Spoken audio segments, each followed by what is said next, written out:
Ladies and gentlemen, welcome to Casting the Spotlight episode number 209. And tonight is going to be the Christmas 2025 special.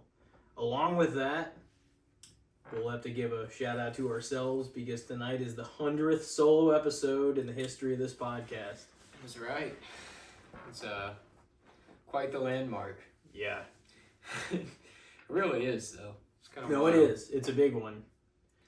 We've been going, since June 2019. Now it's December, so now it's the 6.5 year mark. Mm. And getting to 100 took some time, but we're there. Well,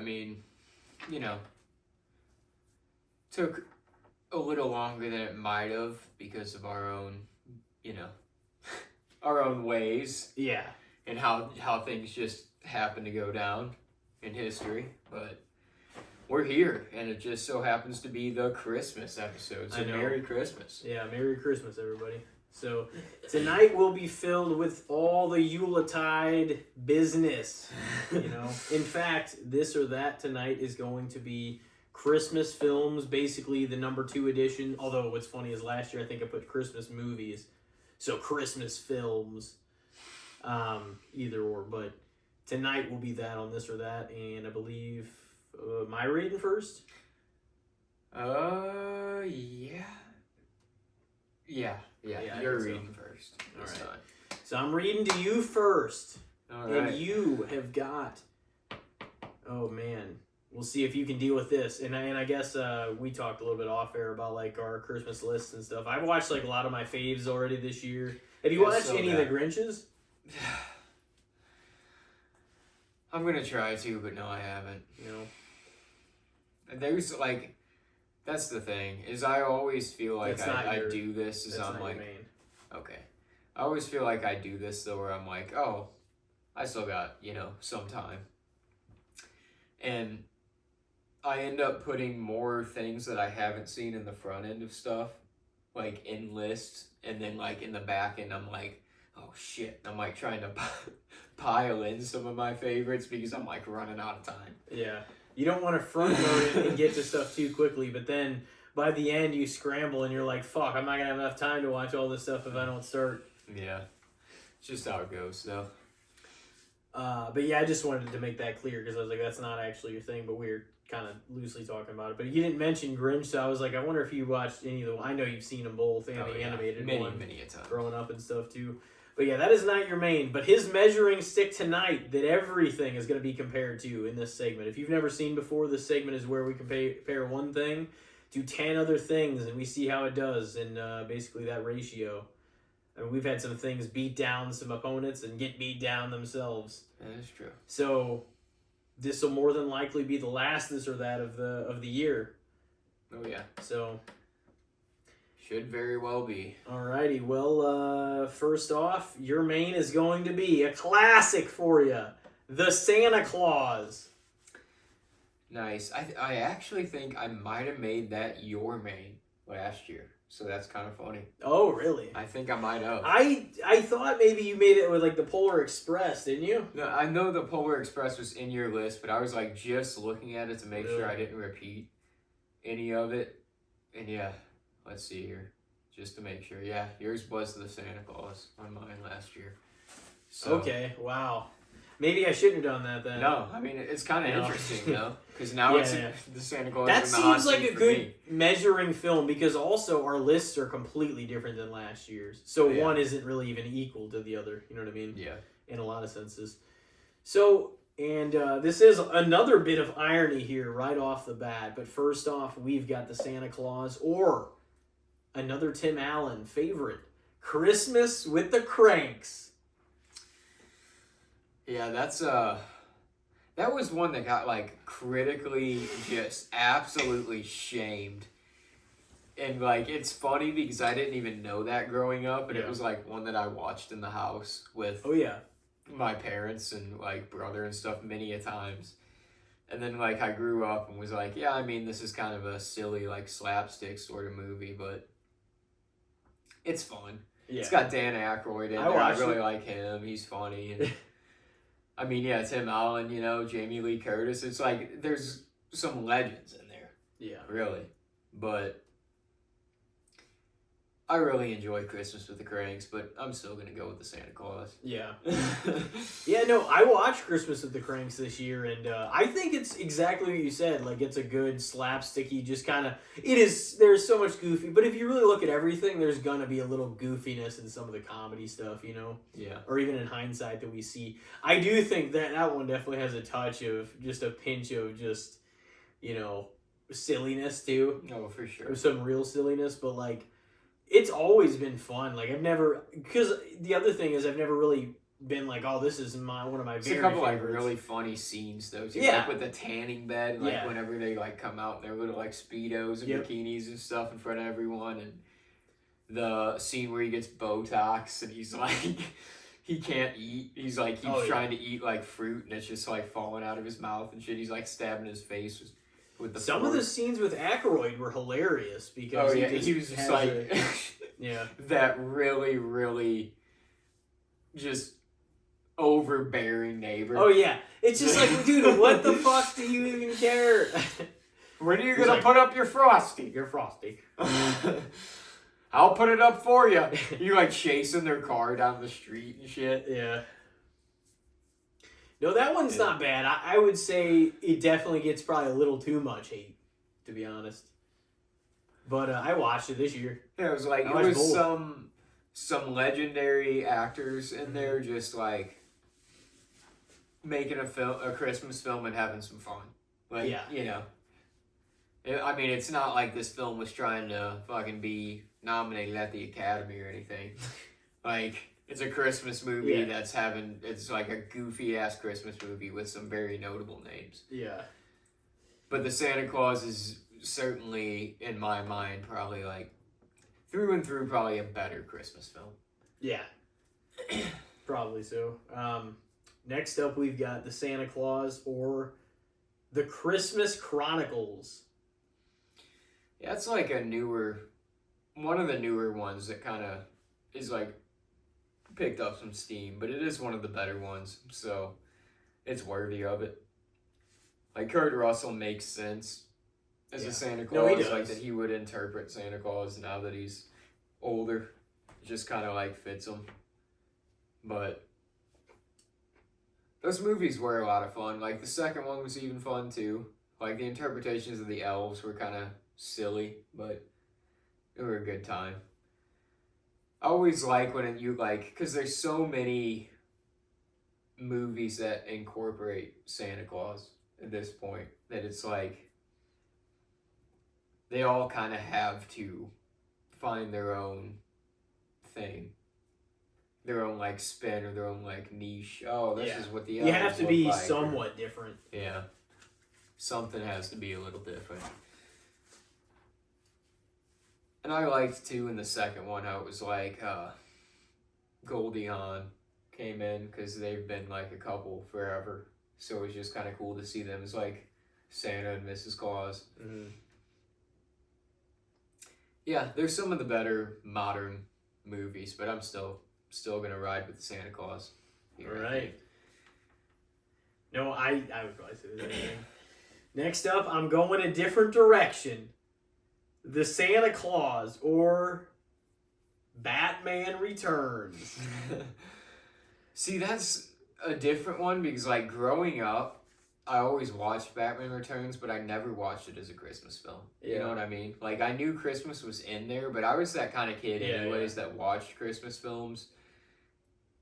Like, movies that incorporated Christmas, but I was just like, oh. Like, Home Alone. Like, dude, I watched Home Alone like in August, like I knew I guess I knew that it was a Christmas film, but like you can watch it without it being a Christmas like movie. I mean, you can do that anyway, but it's not. I mean, you can watch any of these movies anytime. The lessons, it's not a law against it, but it's like it was one of those. That's what I mean. Like, Batman Returns has Christmas incorporated within it. So it's like, it's one of those technically can count it as a Christmas film. film. You're gonna count like Die Hard. I think you definitely can count Batman Returns. Yeah, but I mean, you know, Die Hard had the Christmas party and Christmas Eve. There's other ones though. That's my point. Yeah, there's a lot of those kind of borderline movies. So it's hard to say because I would say it's tough because like for a me personally standpoint, I probably like Batman Returns more as a film. Yeah. But the Santa Claus I probably consider a better Christmas film, if that makes sense. You know what I mean? So I guess by the list terms, I'm gonna ride with the Santa Claus. Oh really? I mean, it's basically just a movie like more.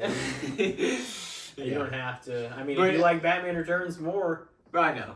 But it's like it's the top Christmas movie. You know, I'll go. I just want that to be known. I think Santa Claus is probably it's more of a I'm gonna watch this for Christmas kind of movie. Yeah. Batman Returns, I might like a little more. So maybe I'll edge it to Batman Returns then. Yeah.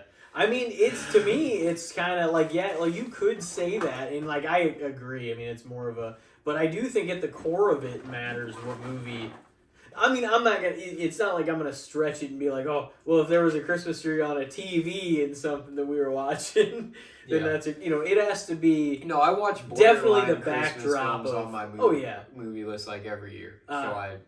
It has to be in the setting constantly of what the movie is, but like with the snow, with the, like the parties and stuff that they had for Christmas, like even the characters, like the way everything was incorporated in Batman Returns, I think it fits that quota. If you're going to say that all these other movies that we just talked about are Christmas films too, you know what I mean? Yeah. I would say that it was a Christmas film. Like, I debated putting it on my list as well, but it was one of those, like,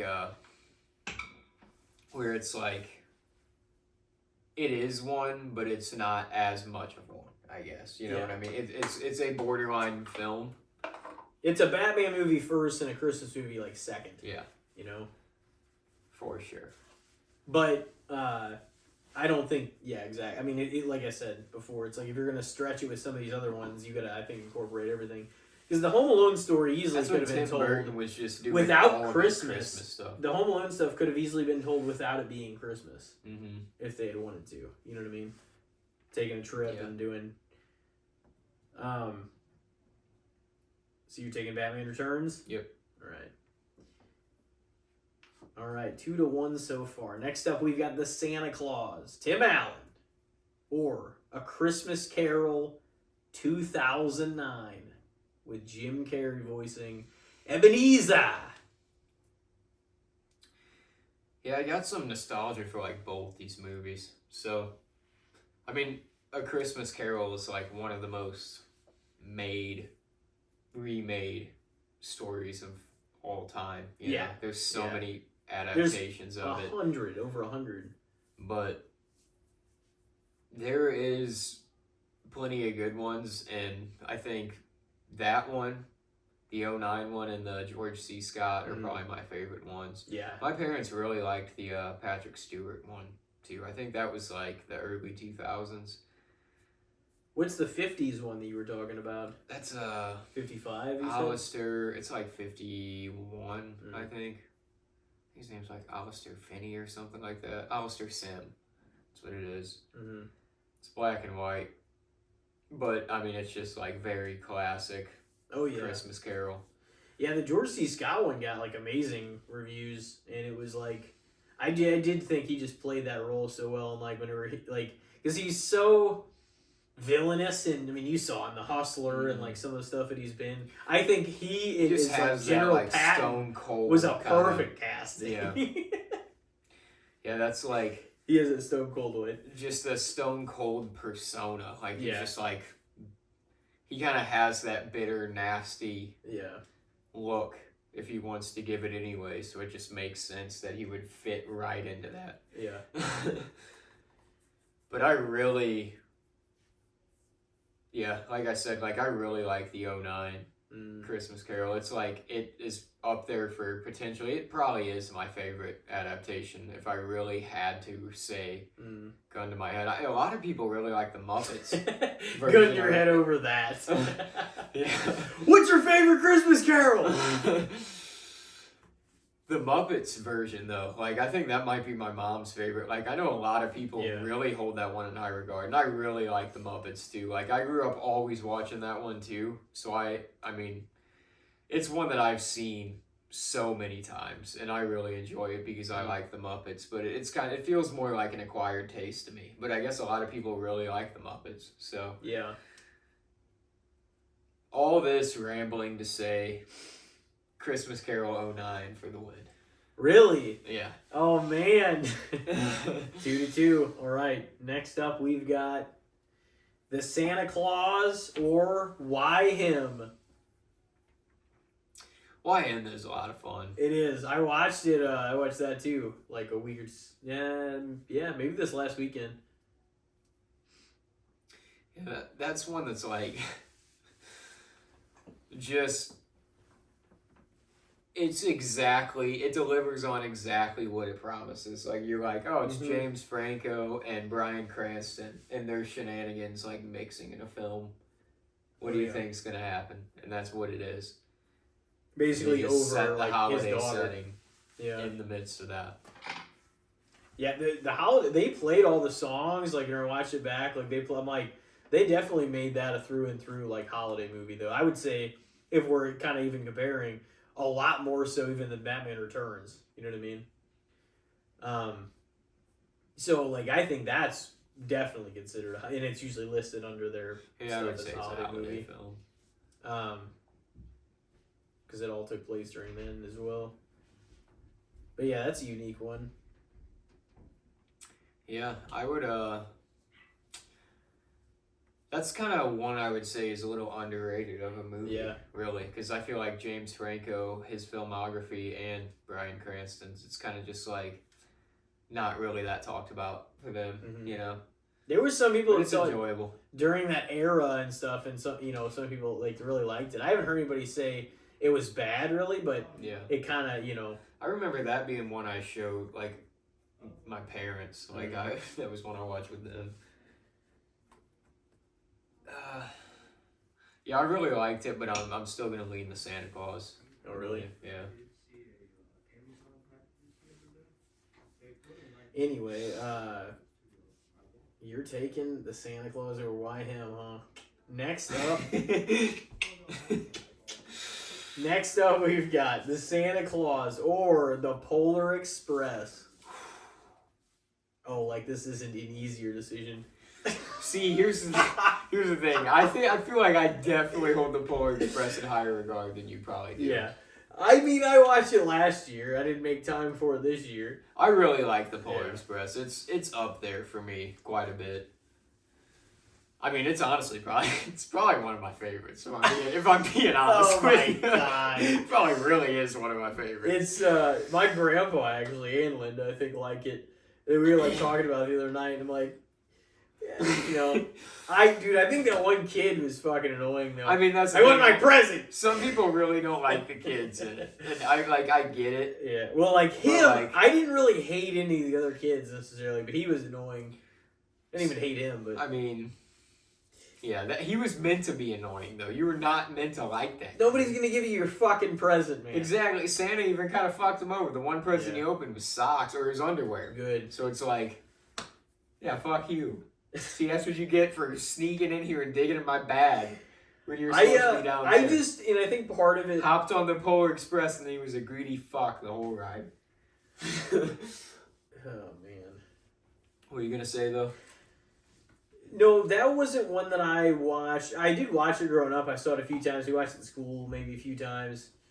But it wasn't one that I favored compared to, like, Elf or The Grinch or, like, a lot of the, a lot of those other ones that we see. I remember seeing Jack Frost in theaters the one Christmas season, and then the next Christmas I got it as a present. like on DVD. So I have that nostalgia. That was whenever they wouldn't release it till the next Christmas on DVD. Oh, on a lot of whenever they were films. Christmas movies, yeah. They always did that shit. Fred Claus is the same way. It's just like, what the fuck? We gotta wait this long for this? Yeah. What? I mean, I guess it makes sense because they realize the sales are gonna do way better if they do that. Yeah. But even still, it seems like you could make your sales back if you released it in a few months and then you could do that. Re-released it in the holiday season. But you could do that in the DVD era. Yeah. Yeah, I'm going the Polar Express though. Oh man. So, you're like, you're butchering this fucking mess. Does that put you at 3-3? I think so. Oh yeah. Butchered it, man. It's kind of it's fun though. These kind of things are fun because it does kind of like it allows us to kind of like see our differences in some of these things. Our lists are gonna be different too, and so that's the thing. It's like it's never the same comparisons against the same things, but we always kind of try to structure it a certain way if we can. Next up, we've got the Santa Claus or Krampus. I got the hoodie on. Oh yeah. Yeah, it's tough because like out of like most of the Christmas horror films, that's probably the one I hold the highest of them all. Like I've seen a lot of them at this point. And like most of the major ones that people are like, oh, this is a good one to watch. You know what I mean? Like some of the ones I haven't seen at this point, I'm like, yeah, there's no way that's going to be better. I mean, I might make time for it and watch it at some point still, just for the fun of it. But Krampus is, I feel like, and it's a comedy too. It's like it's parts horror, parts comedy, and all Christmas basically. The same guy that made Trick or Treat actually made Krampus, so it's kind of like. He leans into that holiday horror kind of shit. It feels like his Trick or Treat was like all Halloween, you know? Oh, yeah. So, I mean, it's tough. I've only seen Krampus once. Really? Yeah. It's one that, since the year I watched it, I'm like, yeah, this is going to be a yearly watch for me now. Like, I have it on Blu-ray and stuff. So I'm probably going to give the edge to Krampus, I think, actually. But... Oh, man, all right. It's... Yeah, that one's a little tough, but I feel confident in that answer. Yeah, I mean, it's your list. Next up, we've got the Santa Claus or Bad Santa. I saw the second one for the first time ever this season, just like last night. I've only seen that one like twice, I think. Bad Santa 2. Mm-hmm. I had never seen it, but I did see the first one growing up a couple times. This year is the very first year either of them have been on my Christmas like list of films that I've like made. Oh yeah, you know what I mean? Yeah, Bad Santa's been on for me a decent number of times. Bad Santa 2, like I said, like yeah, probably once or twice. Because I watched it when it was like new, like pretty new. Like rented it on something, and then I watched it like last year, I think. And yeah, I haven't watched.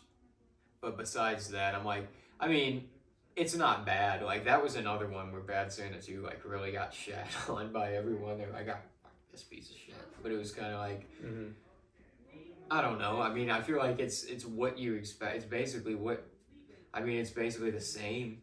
You know, it's a lot of the same. It's very dark, kind of like... It's like a black comedy. Dark, crude, pessimistic humor.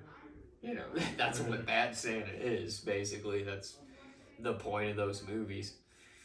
I like the first one a lot more, though, because, I mean... Yeah. It's way more of a classic. And it also was it's way more of an original story, because it was like the original story. That's never been done. You know, it was like this shitty alcoholic mall mall Santa that was like heisting these malls on Christmas Eve and shit. Like that was kind of like clever. Yeah. I like Bernie Mac a lot too, and he was in the original, so that was like a cool added element. Yeah, I'm probably gonna give the edge to Bad Santa. Okay. Bad Santa for the win.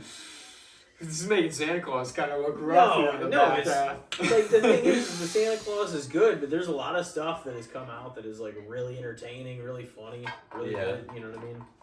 Yeah, it's just there's a lot of.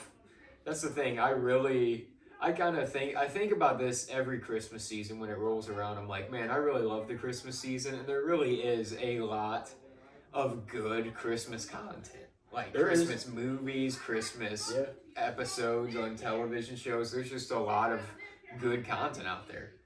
It's like it really kind of adds to the season, but it also, you kind of forget about it until it rolls back around. You're like, damn, there's some good shit. So it's tough because, I mean, as good as the Santa Claus is as a film, when you really like put it up against the slate of all the other holiday films, it's like, man, there's so many good holiday films out there, really. Yeah, no, it's nothing to apologize about. I also put some tough ones on here, I'll be honest. Like some ones that I know, like me and you have enjoyed, we've watched, ones that I know you were big on too, and you know, so that was, we got two more on the board. Next up is going to be the Santa Claus or Fred Claus, which is just such a fun time. Yeah. It's a warm-hearted Christmas movie too, you know? Yeah. Out of the Vince Vaughn Christmas movies, that was probably my favorite of the two, more than Four Christmases. It had a little more of a very much Christmas. I probably because Santa was in there and it was like the North Pole. Yeah, it was kind of like in the land kind of. I mean, Four Christmases was going to all their. Yeah, it was. But like it was kind of more like holiday. Yeah. Again, I mean, they're both really good Santa Claus stories. I mean, they both take place in the North Pole. And Fred Claus, obviously. It's a Fred Claus story, kind of, but Santa Claus story as well, because he's in there and he's probably the co-lead, really, in a lot of ways. Like Santa Claus. Once he comes into the story, he's definitely like the number two. Elizabeth Banks was in that. Kevin Spacey. There was like a lot of known people in that too. Yeah. No. Ludacris, he was the fucking elf that just kept playing Santa Claus coming to Santa Claus coming to town like over and over and over. We got another request for Santa Claus is coming to town. It's like so much fun though because of Vince Vaughn's fucking humor and like all the shenanigans like that goes like, well, if you want to send me 50, just go ahead and send me this on top of that. You give me 50, I'll blow it up into 60.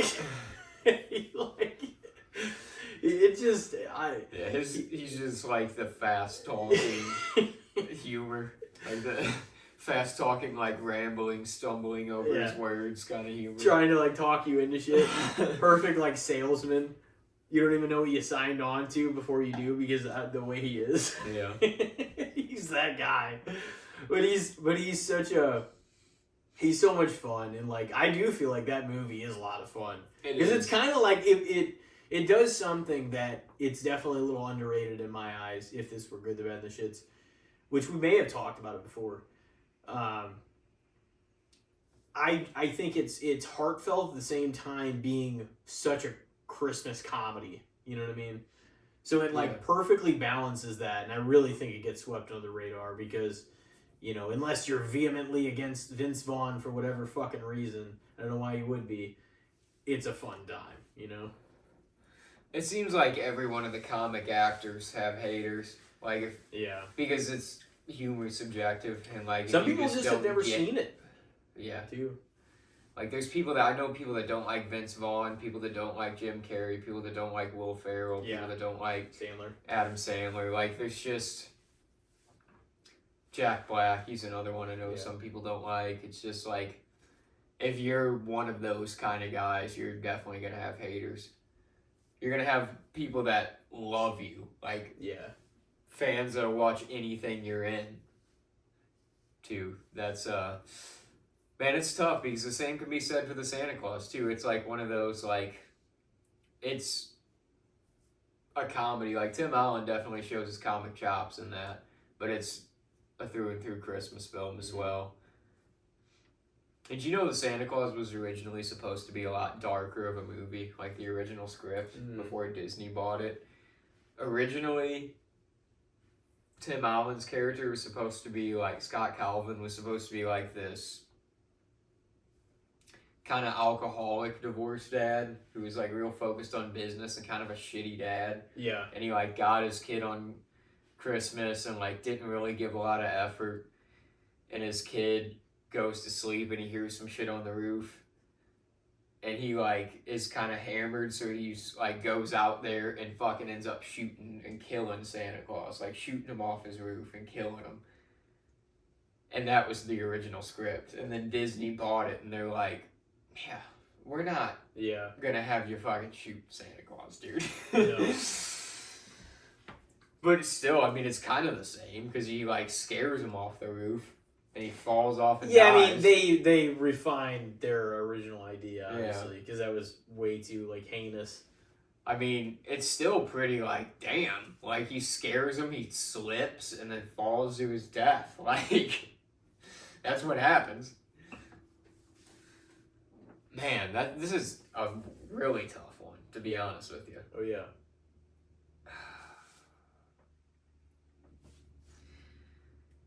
Just because it's got a little more nostalgia with me, I might give the edge to the Santa Claus, but ooh, it's tough. Ouch. You're gonna give it to Santa Claus? Yeah. Oh, man. So what are you up to this point? I think 5-4. 5-4. Oh, man. All right. Next up and last, main event. The Santa Claus or Home Alone 2, Lost in New York. Home Alone 2. Oh, man. You're taking Fred Claus, too. Home Alone 2 is definitely one that has so much nostalgia for me, too. Like those were... I got both of those on VHS as a kid. Both Home Alones. Home Alone 1 and 2. And I just watched the shit out of those, even if it wasn't Christmas season. Those are just, like, fun movies. Yeah, well, they're definitely fun to watch as a kid, too. Yeah, the second was, like, just as good as the first. Oh, yeah. I know that could be I might a prefer the decently second hot one. take, but... I mean, I love both of them, and I plan on watching both of them for, like, the last several years. I still have to watch the second one. I like them both, but I might even like the second a slight bit more. I don't know. Yeah. Yeah, they're a lot of fun. I mean, I know the series definitely went down a fucking slope after 2, though. Well, some of the traps in 3 were fun, but like I feel like the I story watched wasn't 3 gonna and be. 4. You weren't gonna be like behind it. Yeah, it's just if it's not the same kid or burglars, it's like it's not Home Alone. At a certain point, it's not gonna be the same kid because he's gonna. What are you gonna fucking run up the stairs and be 17? They could do it now, and he could be Legos like in there. the shitty one. He could be the one that leaves his kids on Christmas on accident. Yeah, they could do that. Oh, and I think he might even pitch him that idea or something. I think I heard something about that. That could be actually pretty cool. So you're taking Home Alone 2, huh? Yeah. An even 5-5 split. I think it was 6-4 out of favor, right? Or 4-6 out of favor.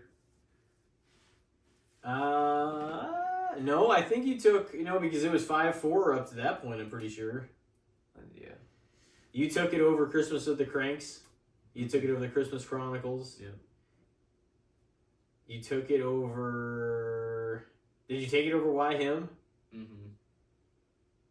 You didn't take it over the Polar Express or Krampus? Mm-hmm. Oh my god.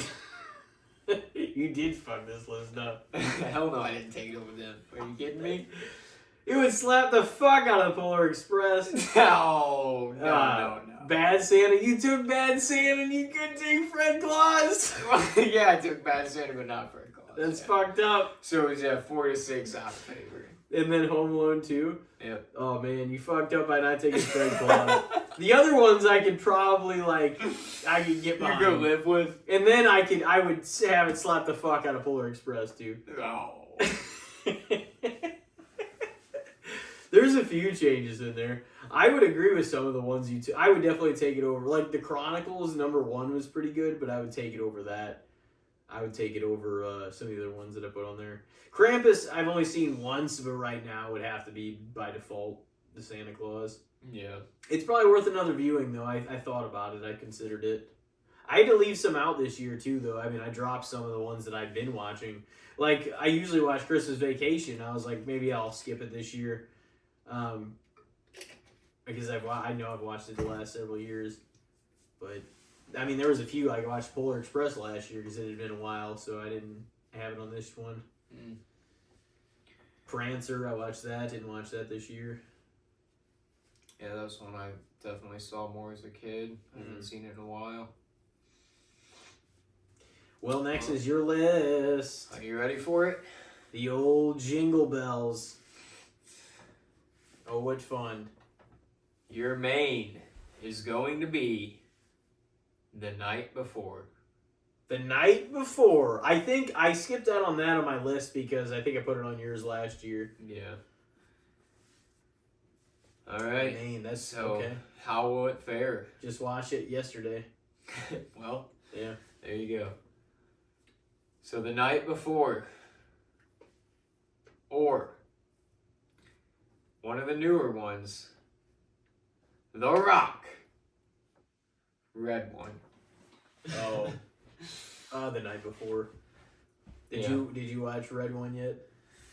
I didn't this year, no. I saw you watched it last year. Yeah, I saw it in theaters last last year, but... It was like the last thing I saw in theaters last year.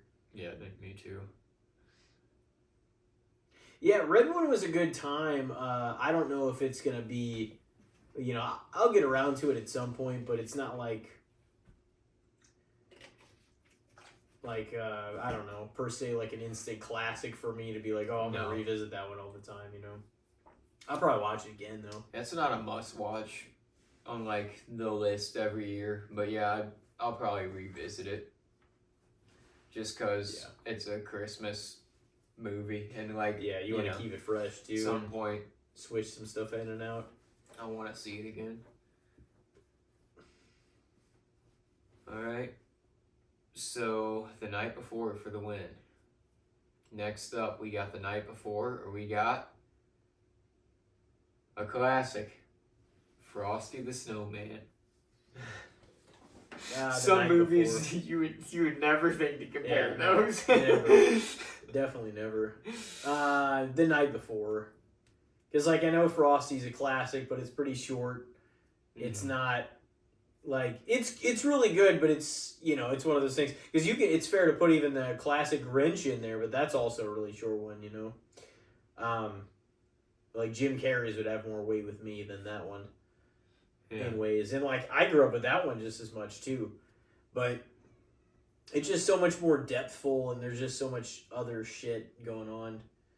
But no, getting back to the Frosty, I would say The Night Before for that one. Full length, fucking great Christmas. 10 years old this year.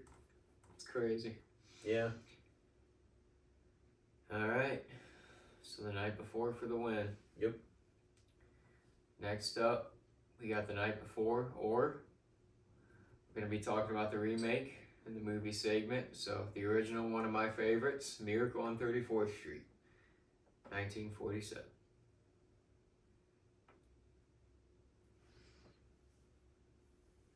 Damn, yeah.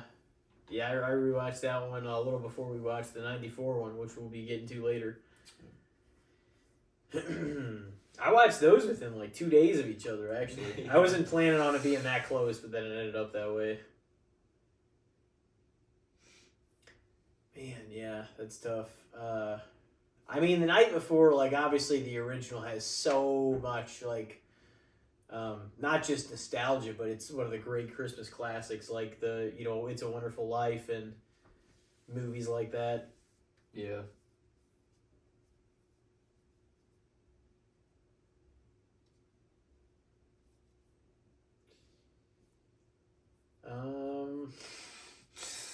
tough one. I know. Yeah. I mean, I rewatched those both within the past week or so. Very different kinds of movies. Yeah, they are. Very, very Christmas films, regardless. I would say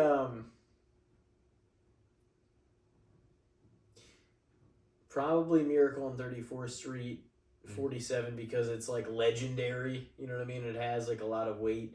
Like I can laugh and have a good time, anytime with like, or not necessarily even the anytime thing, but like with The Night Before. But there is just like a feeling of, because like that was the first of its kind, and like it's been remade, it's been like redone, like, and you know we'll get to that later, obviously, and it's been done really well. But like that story was such a sort of like articulate way to question the whole Santa thing in like the public eye and get like a perception of like a real depth about Saint Nick, like Santa Claus in general, you know, Kris Kringle, like that hadn't been done on such a level like that. You know what I mean? So like the story was breakthrough, and even all these years later, there was not much in like, I'm not saying I'm shitting on like old movies necessarily or like whatever, but there was not much left other than like movies like Wizard of Oz, It's a Wonderful Life, Miracle on 34th Street, like from the 30s that we retain at all, or 30s or 40s that we retain at all anymore.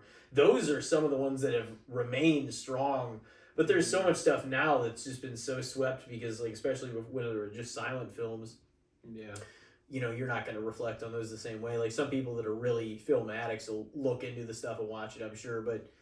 Yeah, like, there's Universal, like, monster movies are from, like, that era, too. That's true. Those do get some love by those fans, too, but some of the only ones that have remained in pop culture eye are those ones like I named. Like, especially It's a Wonderful Life. Mm-hmm. I mean, like, Citizen Kane, stuff like that. But there is a select few, but it is so few of them now. Yeah. But the 10 or 12 that we have from that era still have, like, remained strong for, like, decades of still being watched. I mean, there's so like, much really value. Well done and well told. They are, yeah. Stories from that era. It has stood the test of time too, and that's like a big factor too. Mm-hmm. And like I said, I mean, I can chill and like have a good time. Classics, they're true classics. You know, with The Night Before, but that one is, you know, and I would even maybe have a similar opinion of, and you know, we'll get to that. I'm almost like dying to talk about it now, like the you know the new one, not the new one, but the '94 one. Mm-hmm. But yeah, we'll get to that. But yeah, I'd probably edge it out with that one. All right. That'll probably end up on most of my lists again. I don't know if I still haven't watched It's a Wonderful Life, so we'll see if I get to it. But I know I got some other stuff I want to watch. I watched it the last 2 years. Yeah, it's definitely a classic and a great movie as well. I feel like I like Miracle on 34th Street a little more. Mm-hmm. And I feel like I'm in the minority with people and with, like, especially my family. Like, growing up, my brother, my parents, like, everybody liked It's a Wonderful Life more. And, like, wanted to watch that, like, made that one more of a priority. But, like, you know, still around Christmas time, you would catch Miracle on 34th Street on different stuff. And I don't know. It's just... I think it's also just because I've always loved, I've loved the spirit of, like, Saint Nick, Santa Claus, you know, just that, and that's a through and through story of Santa Claus. Yeah, and, like, what he symbolizes and everything. Yeah. And, you know, no, I get that. What was did I answer for this one? Yeah, you said Miracle. Yeah. All right, so next up, we got The Night Before, or we got Elf. Probably Elf, yeah. I just watched that with Papa and Linda the other night. That's the one we watched. I was like, I got these left to watch that I, you know, plan on getting to, and Linda, like, threw it out there, and I was like, yeah. And, of course, you know, back in 2003, he took me and Corey to go watch it, and we saw that in theaters. Yeah, I saw that one in theaters, too. This is a lot of fun. That and The Grinch are ones that became classics within almost no time at all. Yep. Within the millennium change, you know? Polar Express, too, you gotta give it to it.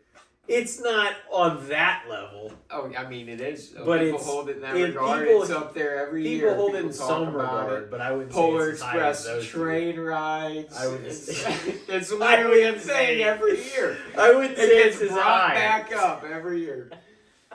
The Grinch was a remake. No, it was a much more fucking thought out and thorough story. Fucking Polar Express.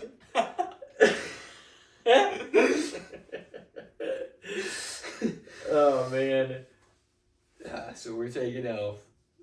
Oh yeah. Elf is a fucking classic though, no man. It didn't take much time at all for that and The Grinch to become classics.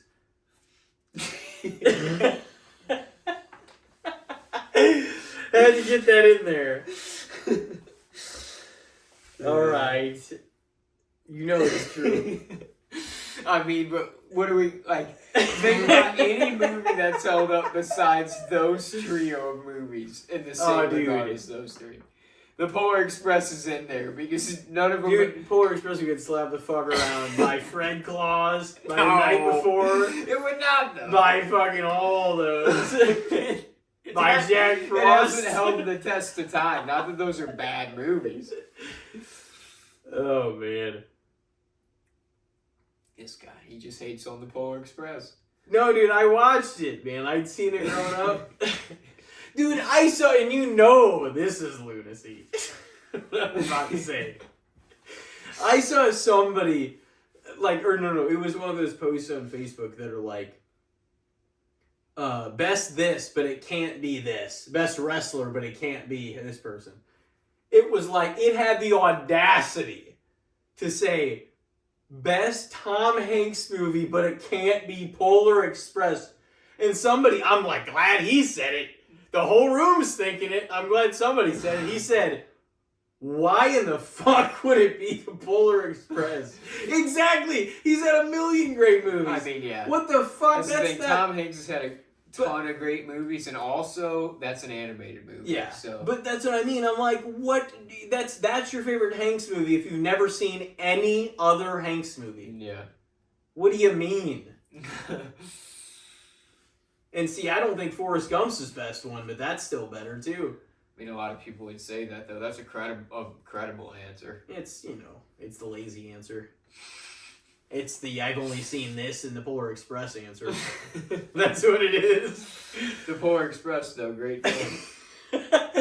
I will say it has survived longer than I thought it would. I just thought at some point that animation would just... people would be like, yeah, we're going to forget that one. I mean, it's not the best animation, but at this point, it's just kind of what it is. It's like, that is the Polar Express, you know? It's kind of like how Rankin and that's Bass one they should have redone. No. Do it the exact same way, though. I mean, you could, but I don't know if I'd like it as much. It wouldn't have that nostalgic feeling. Well, yeah, except minus that one guy. Take him out. The nerdy, annoying. I want my present. Greedy son of a bitch. He said. All right, what do I got next? Next, ironically, you got The Night Before, or the original The Grinch from 1967. The only reason I didn't do the Jim Carrey from 2000 is because I did that on the last list. Mm-hmm. And I know that's one of your favorites. Yeah. So, this time we're going with the cartoon.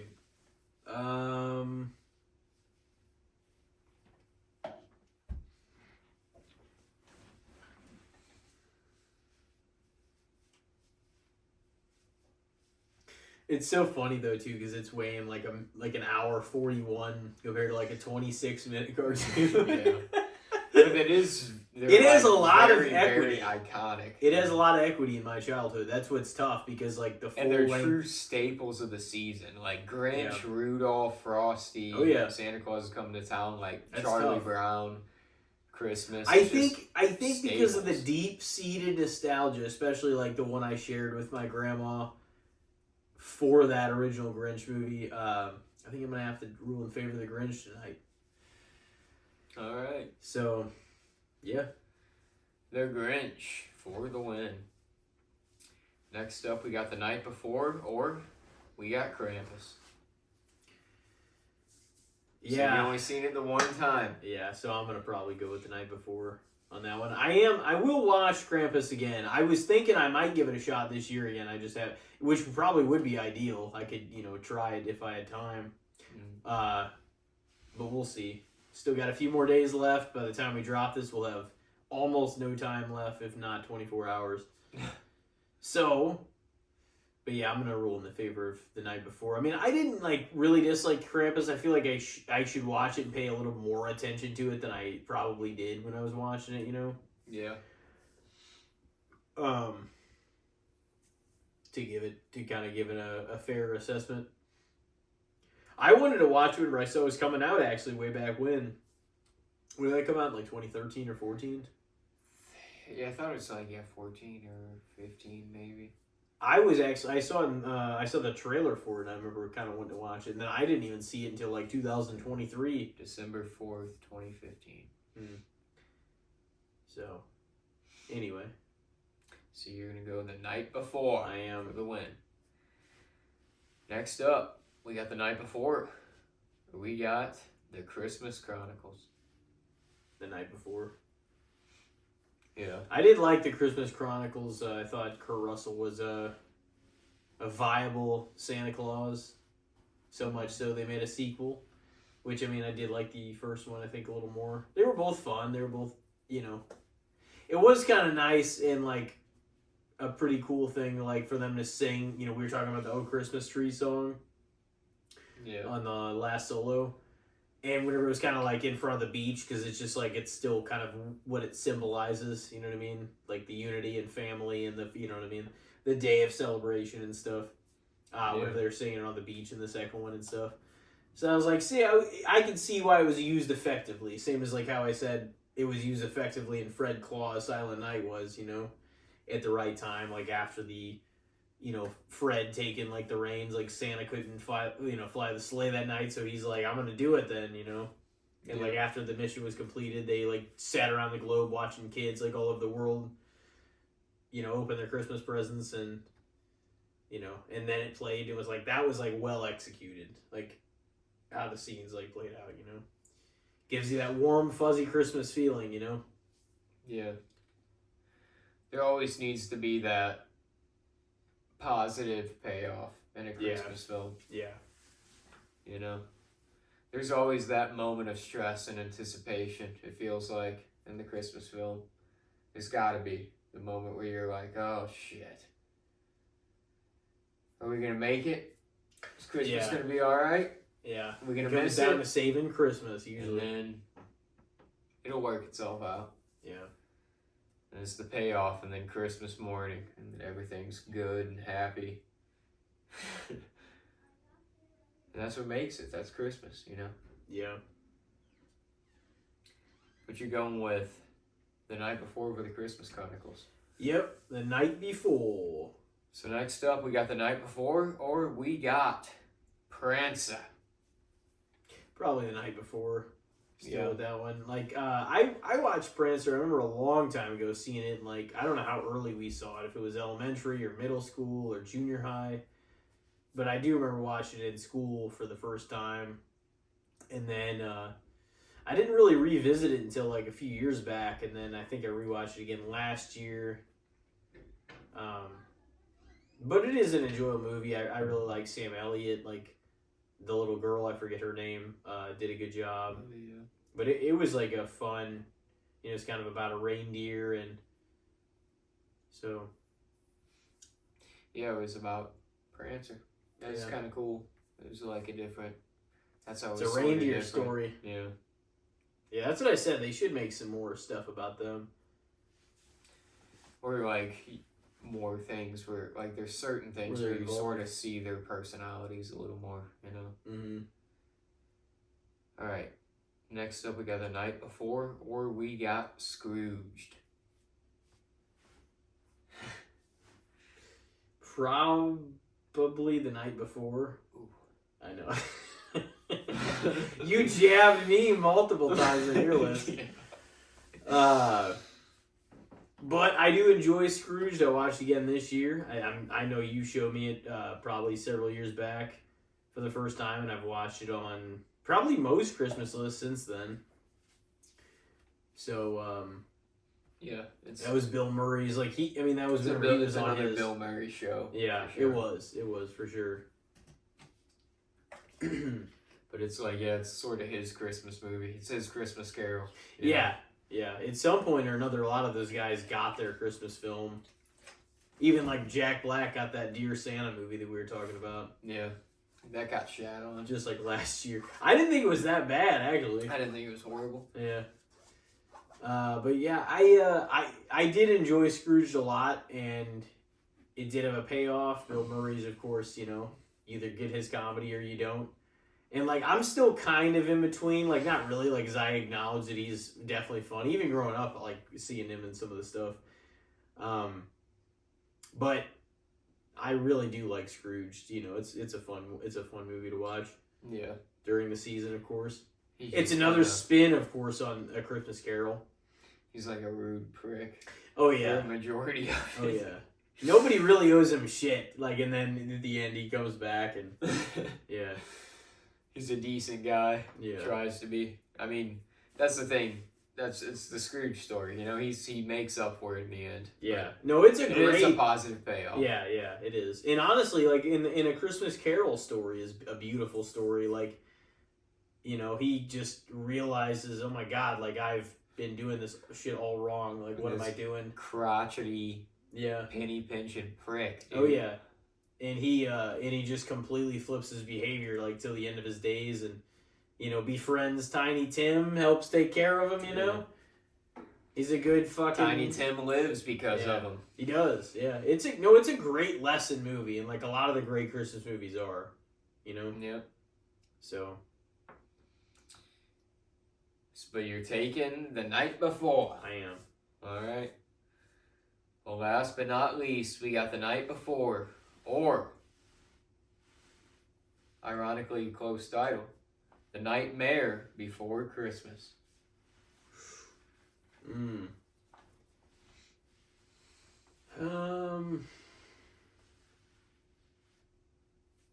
Watched that one this year. Didn't watch it on my Halloween list. I want to say both the last two on my holiday list. On your the Christmas one? Yeah. Okay.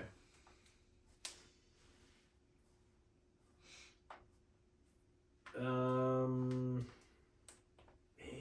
yeah. I didn't really even see A Nightmare Before Christmas or The Nightmare Before Christmas in its entirety until like I was a little older, actually. I remember like seeing it was out there, but I don't remember actually watching it. Could have been on in the background. I just don't have any memory of it, but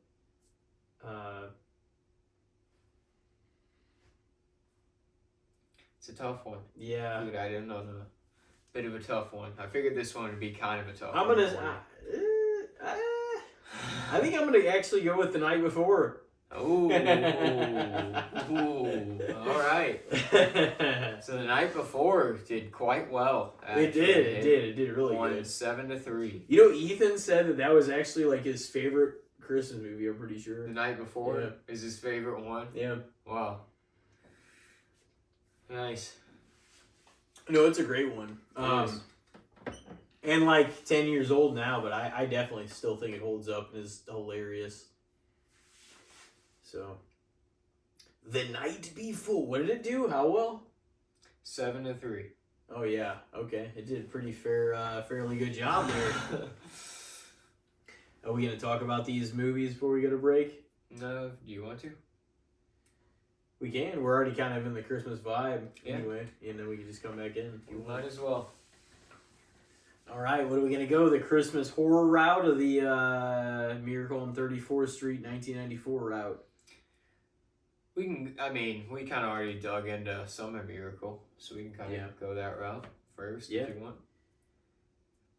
That was your first viewing of it, right? That you can consciously remember? Yeah. I feel like that's probably one I watched as a kid because it was like it was kind of still like a bigger movie when we were kids because it was kind of newer. It would have been prominent. The one of our era. Yeah. Like, they probably both were playing, but...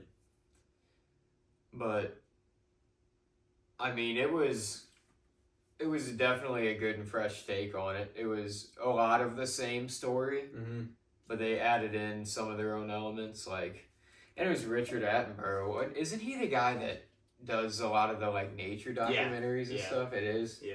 That's what I thought. He passed away a while ago, but he's still like his voice is still used in so much of the stuff that they had made.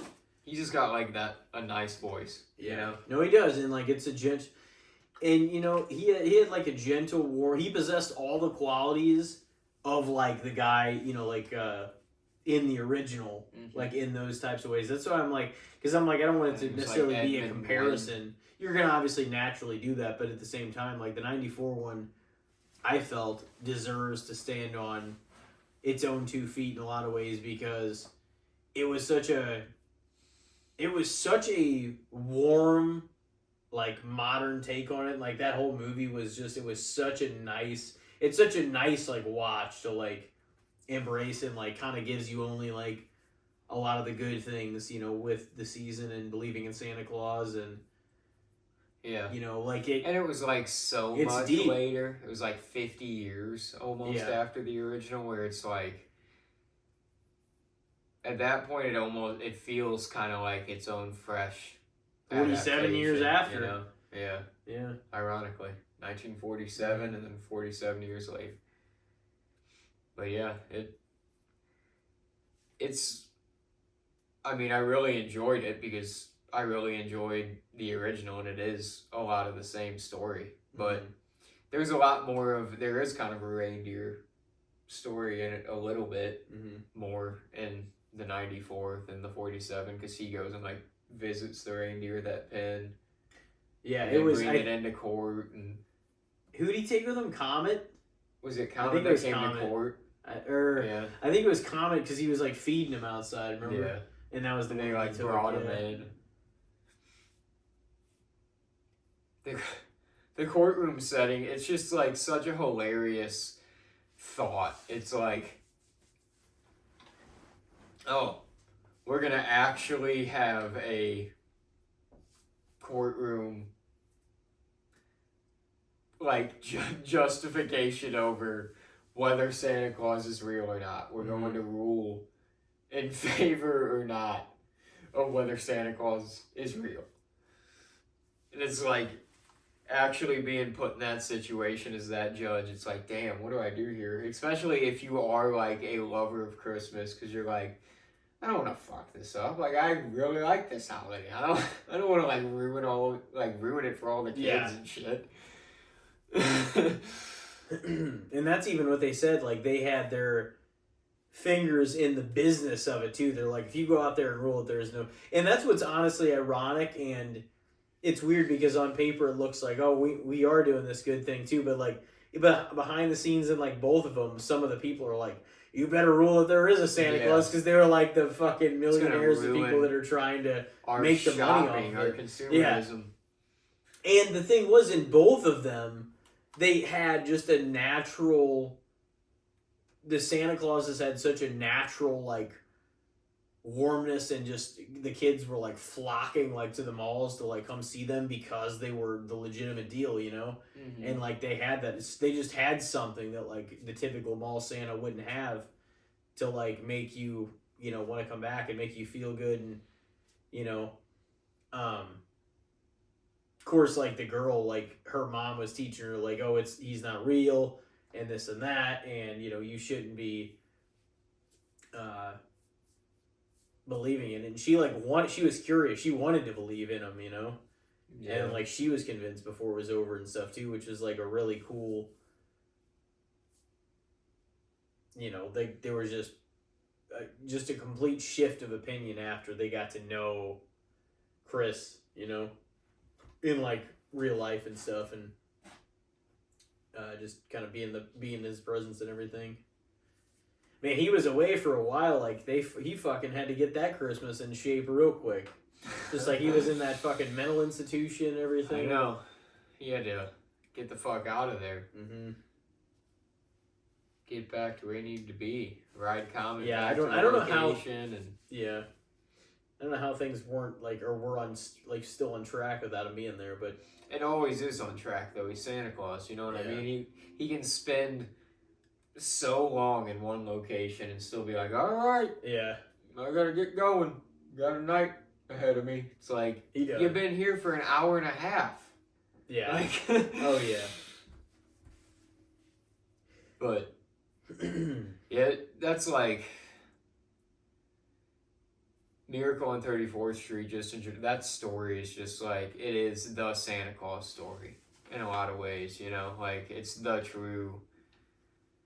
Because it kind of rules, and it just shows, like, Santa Claus is, in a way, real. Because it's the spirit of the holiday. Santa Claus is the belief in Christmas. You know? There's a deep take on proving that Santa is like the real fucking deal. Yeah. In it that you just kind of have to appreciate, because it's like that.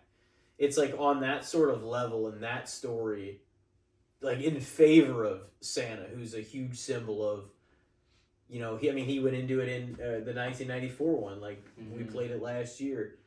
And just that beautiful quote that he had about it, and, you know, talking about like how, you know, the human ability to suppress the negative and just emotions that we feel like that are negative on a daily basis, and like for one day to, you know, set that aside, and like, because that girl's mom who didn't believe, and she's like, well, how's that a bad thing? He's like, well, I'll tell you. And then he went into it, and it started, like, and then he gets in, and you're like, damn. You're like, he just fucking touched a lot of hearts with that, just because you kind of realize that it means a lot more than just a guy that you're supposed to believe does all this, and, you know what I mean? Like, what he symbolizes means so much more and is on such a deeper level than just what it appears at surface value. You know what I mean? Yeah.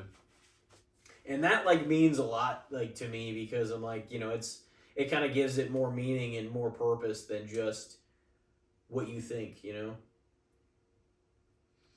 Yeah, I mean... Santa Claus is a great guy. It kind of... It strips back the consumerism of it all and the materialism of it all, and it's just kind of like... This is the true heart of the season, you know? Yeah. Santa Claus is the heart and spirit of Christmas. And he the belief in a better humankind, you know? That spirit of nature. And that's basically like... The charity and goodwill towards man. That's what he's, you know, that's basically like part of what he said too at the end, where he's like, if you don't believe, you know, if that's all you know, you're doomed to a life of doubt if you can't believe in anything, if you can't have a little faith basically in anything, like believing in something without fully knowing, you know, to have some sort of faith that things are going to, you know, so that hit on a deep level, and, you know, I think like he did a great job portraying that. And yeah, I don't think like there's not even like, there is a contention because obviously they have the court case and everything, and another subtle difference. There was only like a couple subtle differences in that I recalled seeing. In like the original, like they bring in the bags and bags and bags of letters, and in that one it just brings, the little girl brings the letter up to him. Yeah. In like the 94 one. And then what I noticed whenever we watched it this last time is I was like, it was the defense attorney that asked for the recess in the first one or something, and then the prosecuting attorney that asked for it in like the 1994 one. I'm like, those are really subtle differences though. Yeah. Just like to do a different thing. But it was all leading to the same point anyway. They weren't too much difference in time, but yeah, I really felt that, especially as far as like remakes go, the 1994 one did just a phenomenal like homage to what the first one was, you know what I mean? Yeah. And it was like a little longer actually, so maybe it touched on a few more things. Like there was a romance involved. There was, you know, a few other things like that. I mean, the romance was kind of there in 47 as well. They just couldn't show it as much in the forefront because that was not that way, I guess, you know. But it was like hinted at because there was still that story where she wanted a house and a family, you know. And Santa had to find a way to give it to her. So like it's kind of hilarious because in its heart, it's almost kind of like a very greedy thing to ask. well, I'll believe in you if you can pull this shit off. Otherwise, you're a fucking phony. I thought about that too. You know? But they do it both, yeah.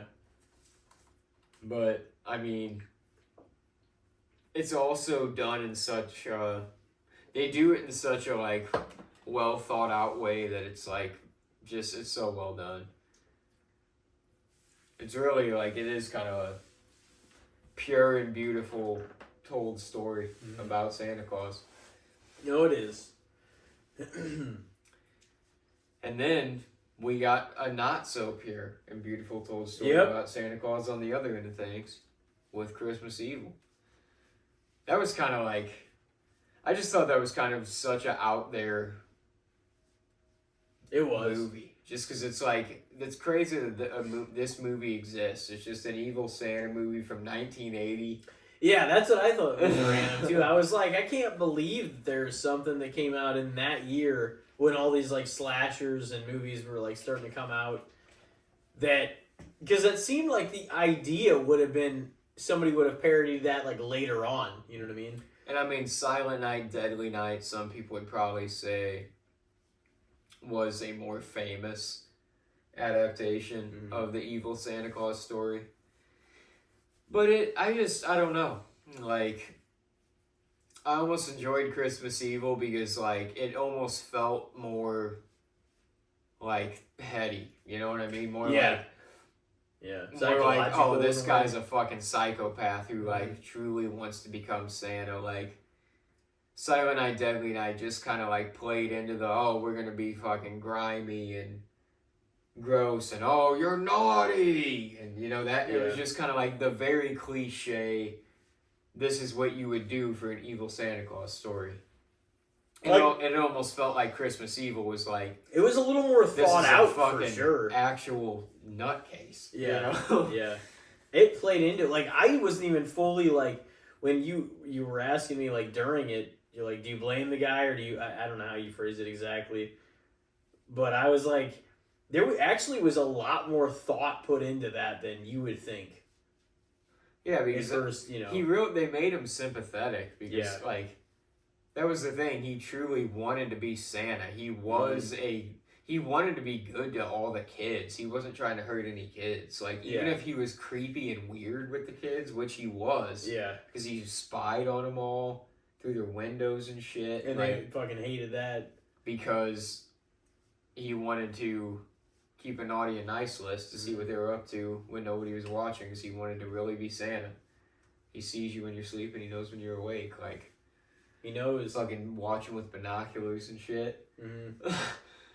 But, like, it's fucked up. But he wasn't actually going to hurt any of those kids. He was really, like, doing it to leave presents and shit and, like, keep a list. But he was, like... He also, on the other end of things, like, you know, he dropped off toys, a bunch of toys to the children's hospital. He delivered toys to all the nice kids. But on the other end of things, he went and started, like, killing people adults that he felt were, like, evil and naughty and deserved it. Yeah, I just, and whenever you asked me that, I was like, I mean, he's still going out and killing people, so it's like, you're already crossing a moral line in that sense. I mean, it was basically all the people, though, that, like, drug him through the dirt and treated him like he was fucking less than because he was kind of a weirdo. And, like... It was a lot more nuanced than I thought it was going to be honest, like, when we were watching it. Yeah. The guy had the Christmas spirit, man. It was, like, September, and he was, like, keeping a tally of how many days till Christmas and shit. But he was, like, actually, like, marking down the kids and just the neighborhood. Yeah. You saw it on so much more of a ground level than, like, a magical level. You were like, oh, man. It's like, what the fuck is this dude doing? So if it's like real life, it like almost seems a little creepy. They're supposed to like Santa and all this magic at the North Pole. He sees you on a little globe in the North Pole, like the kids' movies, and it's not that creepy because it's like, oh, look at little Tommy. He's messing up again. He's messing with his little Jimmy, sister. He's acting like a little shit again. Yeah. But then when it's like a guy in the neighborhood, like out his apartment window, and he's like, It's like, oh, this guy's a fucking creep, man. Yeah. No, I appreciated that one actually because like I just hadn't seen anything like that, especially like for Christmas and like a slasher, nonetheless. Yeah. So I was like, yeah, you showed me that one. I was like, damn, like that wasn't anything like, it's kind of like Sling Blade. I'm like, it's just and like neither one of those had like the biggest budget, but what they were able to do, especially at like the level they did, was fucking incredible. The kind of story like they were able to tell. That's what I thought the first time I saw it, because I was like, this was a movie that had like no backing and no budget. Yeah. And it like somehow told this nuanced story and was still a Christmas story. You know what I mean? I'm just in disbelief it came out like when it did and they had that idea and it was like I'm like how do these things add up to this? Is what I didn't understand, but it's still on. It's on streaming and everything now. And it really fell under the radar, though. Yeah, that's the thing. It's called Christmas Evil now, but even when we watched it on Tubi, it was originally called You Better Watch Out. Yeah. And that it was even the title when we watched it, on the version we watched it. Because I think the first time I ever watched it, they had the updated title, and it said Christmas Evil. So that's kind of funny. But it was the Tubi version, so, Tubi, man. Tubi. They somehow, if they can get their hands on any version of any property, they're like, we'll take it. They do. Oh, man. But yeah, it is definitely, like,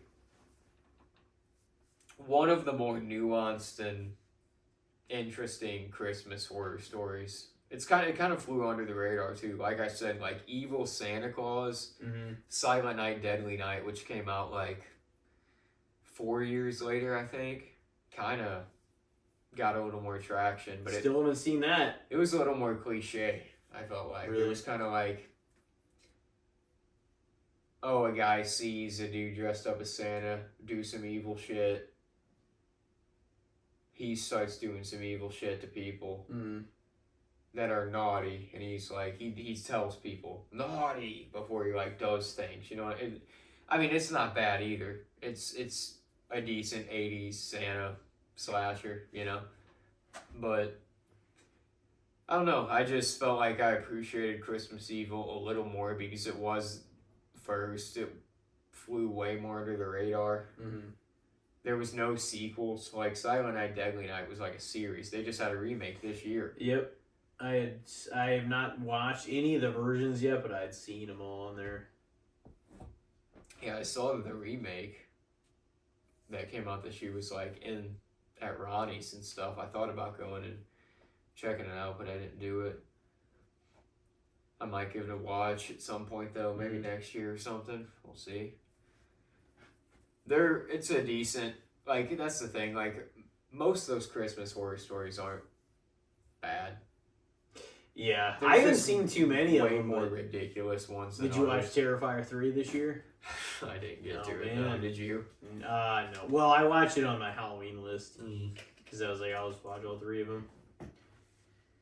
Well, that'll be our last movie reviews of the year. Yep. And the 100th solo. Well, I guess we could do the normal. Do you want to take a break and come back into the good, the bad, and the shits? Yeah. We'll take a super long break just to take a minute. Come back in. And we'll hopefully everybody stays tuned. We got some rounds of the good, the bad, and the shits. The classic segment for you. And we will see you in a moment. Ladies and gentlemen, we are back. This is episode 209, our Christmas special. And our 100th solo episode of all time. And it feels nice, Yeah. We made it. Being well, just ahead of it. 3 years at Cape Con, many of SummerSlam, WrestleMania specials. Lots of fun. Had on the, we recorded the live. cast. Oh yeah. New hoodies, we got to go on. So thank you everybody for all these years tuning in for us, and obviously, we're gonna keep on. Keep on, keep it on. Oh yeah, see what happens in the new year also. But yeah, we'll get to that later. We still got one more to go, especially in the year to come. a little more in this episode itself, the good, the bad, the shits. But yeah, I just wanted to point that out. And I guess who wants to go first? You can go first. Throw one out there. Yeah. Okay. All right. Well, we talked about him a little bit ago, and I guess it was off air, but you'd show me Sling Blade, and I told you I watched Bad Santa too. So I don't think we've ever really talked about him too much on this podcast. So I'm just gonna throw him out there. Billy Bob Thornton. Yeah, I know I've brought up on this podcast before that like I'm personally a fan of him. Yeah. So that is, take that for what it's worth, I guess, too, when it comes to my personal opinion on him. But your opinion's your opinion, though. Yeah. I mean, but when it comes to my rating him, it's like I personally enjoy him. I know that he's kind of like maybe a bit of a divisive kind of figure. Like, probably less now than he used to be. I feel like more people now are kind of like behind him than like the era when like the early to mid 2000s when he was like dating Angelina Jolie and they were wearing vials of each other's blood, and like he was just, he was Billy Bob the way he's always been. I feel like he's still that guy. He's just kind of like a weird, artistic, eccentric dude, really. He's country. He's a very like, but he feels like southern a common country man. guy. He is. He's does, southern, but he's also a very. I mean, that's who he's. He has a band. He sings. He plays instruments. He acts. He's like an artistic, eccentric kind of dude. He writes, directs, acts, plays music. It's just. He also, this is what I've heard too, and I have a lot of respect for. It's the same reason, like, what I heard. I'm like, we were talking about like somebody like Taylor Swift's politics or this or that. It's just like, I mean, I've heard she treats her people well, so like, you know what I mean? In that case, I'm like, I'm going to defend people if I see, whether I agree with them or not, it has nothing to do with it, but it's like, if they treat the people they're around well, and they do right by all of their, you know what I mean? Like, I have especially that much respect for him, and like, Billy Bob, I've heard, is the way with his fans, like, he's very, like, he doesn't take anything for granted. He's like, they're paying the bills and they've supported me the whole way, so he always takes time to sign autographs, to meet with people, to shake their hands, to talk with them for a second. And he, like, always is, he always reminds himself that it's, all of this was, due to the people, you know what I mean, too. And, like, his fame and, like, his, I mean, obviously he had to put his effort in and make moves and stuff and pick roles that fit, but the people that go to see him and stuff, because he's been the leading man in a lot of stuff. We just talked about Sling Blade a little bit earlier. Yeah, that's the thing. But he seems like a guy that does right by his fans, the people like close to him too, and I'm like, I've got nothing but respect for that. I feel like that's the way he is, and he's still working, and he's in some of the biggest shit going on right now. And honestly, like, for years, I probably didn't give him the credit he deserved. Not that I was saying he's this or that for me per se, but like I just didn't really see that much, and I didn't know if that was the shtick that I had seen him in was it just his shtick. And a lot of times, on some level or another, like it is, and he plays some similar characters, but not all of them. But he's actually got quite a bit of a range, and like he can play something that you do kind of just feel, bad for, and like he goes through his own shit. Like I was telling you about, like watching Landman, and there's obviously a lot of Billy Bob that comes out in that, but he's also like he draws you on like all sides of him in that too. Because you see like his interactions with his family, like the stuff at work, like the rough shit in conversations he has to have with everybody and his boss, and so like he's got like you can really see a range even in that show alone. But like in Sling Blade, that was a completely different thing. Like what you said, like before we even watched it, was just unlike any role he'd ever been in. Like that was like the most unique role I'd ever seen him in. Yeah. And that's not to say by any means that he is the same guy and everything. Like you can see elements of just, And I would say that he doesn't play the same guy, but there's always elements of him in all this. I mean, because he's the guy playing him, but it's just like some of that is what I think you see piercing through more than him playing the same guy. Mm-hmm. You know what I mean? He always gets his like Billy Bob in to everything, but he's honestly like funny. Like he can be really like well spoken and articulate with certain things, and like it's funny because he always says stuff like he's handing you your ass in like a comment, but like some of the time too, it's hard to even disagree with what he's saying because he like makes good points, in a lot of the roles that he's had too. Obviously, there's other roles that he's just like in the mid 2000s that he was just a downright dickhead.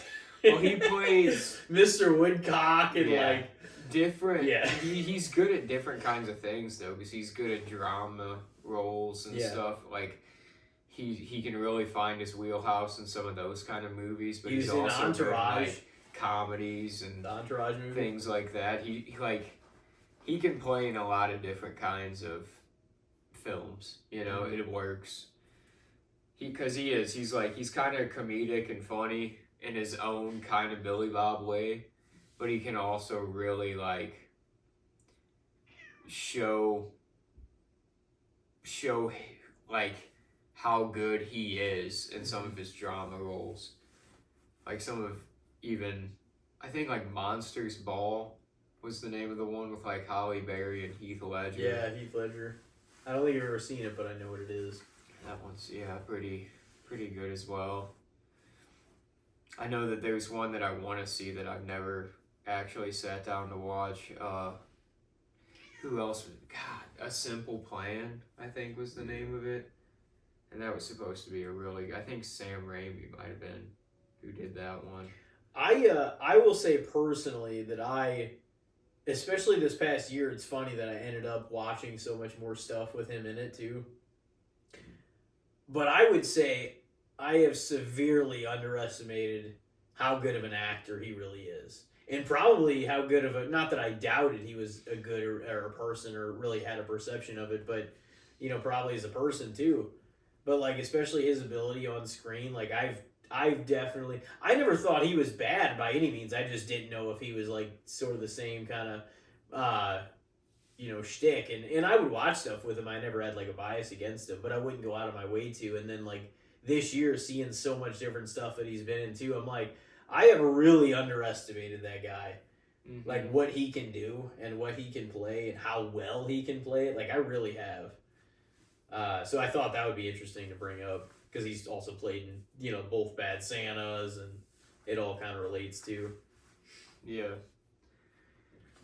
Yeah, it's tough to kind of rate him because I feel like he's always been a notable name and everybody's always kind of given him somewhat of a due. But at the same time, at least like around my kind of circle or just kind of like growing up, it always felt like it was always kind of like, oh, Billy Bob. It was always kind of like that vibe with him a little bit. So I might actually say a little underrated. Yeah. Because I feel like if you take him as a whole and his work, everything, it's like he's got quite a range as like an artist, really. He can do quite a bit as an actor and a writer, and like I don't really know much of his music or anything, but I know, he has a band and stuff. Mm-hmm. Like he just kind of like he dabbles. He feels like the real deal, man. Like in what he's played and stuff. Like he feels authentic. Mm-hmm. He's got some range. So him and like Gary Oldman are really fucking underrated. Like I think like some level. And like Billy Bob's had Gary Oldman probably even more underrated because he's just not even the name that Billy Bob is. At least Billy Bob's got like a pretty, But also like there's been a lot of cases where he does have a name, but he's not put at the top of the billing. You know what I mean? It's somebody else or it's, So I'm like, and that's why it's cool, even something as recently as now, like him in Landman. I'm like, he's just so fucking funny, but he's just also believable in all of the really emotional, like, and drama scenes and like when shit goes down. So, you know, obviously it's not just him. Like it introduces you through him and then his family and his friends and his, you know, everything else. So you see so many different people. But yeah, that's a really good one. But yeah, I will just say that because I'm like, I guess I just never paid attention on that level to him. And then for whatever reason, recently, and especially like the last 6 months, 2025, like I've just seen so much more stuff with him in it. And I'm like, damn. It's worth admitting on here that I've underestimated how good he is. Mm-hmm. So. Yeah, I mean, I feel like that's a pretty commonality, though. You know, that's why he's underrated. Yeah. He's not one of the more notable actors. Like everybody kind of knows his name, but he doesn't necessarily get all the praise. Yeah, he sort of gets shoved into that like B+, A- category. Because he did some of those shitty comedies and other kind of things too. You know what I mean? Which isn't bad, but they're like, yeah, you're one of the guys, but you're not like one of the main guys. You know what I mean? Like that's kind of the place that he gets shuffled into. But it's in a lot of cases he's still. That's why he has range. Wrong, that's why I kind of like him. That's why Matthew McConaughey works too. Is because it's like both those guys weren't afraid to like go do other kind of weird, random, kind of ridiculous bullshit that didn't work and flopped and whatever else. And it was like that's kind of what made them then. You know, they wouldn't be pure and authentic and just kind of like the guys that they are. Don't you feel like, even if you ask him, like, well, what about these fucking shitty things that he like that you did or whatever? You know, can you see them both being like, I don't really give a fuck about that. Like, it's like I wouldn't change anything about my journey, kind of thing. You know what I mean? Like, I don't give a fuck. Yeah. Like, that's because that's like their. You find something to like in probably all those projects too. Yeah. You know? Oh yeah. Help to make them like what they're. I'm like, in hell, like, and that's the thing. Billy Bob, like, just recently, like 70. It's like if you're still getting all these roles now, it's like then you've got to have something. Old. It is because like, he doesn't. How is he that? He's old? Purposely tried to be brought down a little bit in age in Landman. At least the way that he feels is just not that old. No. You know. No, he feels like he's like about 56, something like that. For like life. I could see him being in his early 60s if somebody told me. I could believe it, but like, dude, he doesn't feel like that at all. The way he walks around, like he's always been like pretty fit and stuff too. It's just he doesn't even. But see, that's the thing. Don't let the fucking what's the saying? Don't let the old man in. Yeah. Don't let yourself feel. Clint Eastwood saying. Yeah, don't let yourself feel what you. Because, like, and honestly, it's because it's about energy. You could be 80 and give 60-year-old energy. Mm-hmm. Yeah, dude, there's this guy that we have on our route, and he's that way. Like, he's kind of like a grandpa. Like, he goes to the Y all the time and, like, swims and jogs and plays golf and, like, gets out and about. And he's always out there to get his cans and like chat and shit. And this dude told us the other day that he's like turning 80, and I'm like, damn. This dude I thought was like, mid-60s. But yeah, don't accept that, oh, I guess it's over. It's like, no, like, yeah, you're gonna turn whatever age, but like you can still be active and like if your energy's telling you, still go do this, run errands, do your shit, work out, whatever. It's like keep doing it. Like, don't accept that, oh, I'm this age, I guess I gotta feel more like shit now. Well, you gotta work probably harder when you get older, too, because you don't have that much energy, so you gotta, like, work to stay in that kind of shape. If you let yourself just sit and chill... Well, that's why working out really is important, though, too. Yeah. Like, it's, I've kept myself, I feel like, nutritionally this year better in check than, I'm like, I need to definitely be in the weight room or at least even doing stuff here as often as I can to like keep my body in shape as we get a little older though. But I'm like I've just kept going, doing the shit that I do. I'm not gonna like, oh, I'm this old or this age or this old. I'm just gonna start slowing down and not doing. It's like the moment you accept that is the moment it gets fucking way worse. Anyway, like I'm gonna just keep going, and I mean honestly, I really need to be doing a hell of a lot more physically for myself than I do. But the diet is one thing because I'm like I feel better than I have in 3 to 5 years. So it's like if that's the case, then you can. There's always shit you could do for yourself. Yeah. I mean, we all get old. We all age. It's just. Dude, but this, and not to make thinking about that, it's like, damn, I don't even like try to accept it sometimes, and I think about it, and I'm like, it's how you feel. I'm gonna have to change some of my ways, man. Habits, I'm getting old. But no, and not even to make this, but like, just for instance, like Biden, he felt fucking old. That the energy was what it was about, because like Trump is like as old, but his energy is just different. Yeah. But it's like you can't it's my whole point is not even to be, but it's like it's how you feel and how you present. It's not even like, because there's people that are 80 that still got a lot of energy, and there's people that are just done for. Like where you're like your energy is just it's gone. You got maybe a few hours a day in you. Yeah, it's like it's what you project. It's how you present. It's like how. Eventually, you're gonna get old and die. It's gonna happen to everybody. Well, yeah, but you can stay. There's people that are old like that. You shouldn't be like that at 60 anymore. You can't, like, there's no, like, people are living longer. Unless people are in good shape at 70. Unless you got some condition or you're dying, man. Yeah. You should just already be accepting it at that age. Yeah. There's just. I mean, people are like living better and longer and stuff. It's just it's like factually like what's going on, on average. Yeah. So crazy. Yeah. I know, and people start bitching when they're 30 and 40 and stuff. It's just like if you can potentially be here until you're like 80 or 90, and you're bitching at this age. I know. It's wild. And don't get me wrong, like, we've all felt pain for sure. But that's all the more reason to care about your health and your weight and how fucking often you're, working out, like flexibility, your mobility. Mm-hmm. It's all the more to care about all those things. What you're putting in your body. Anyway.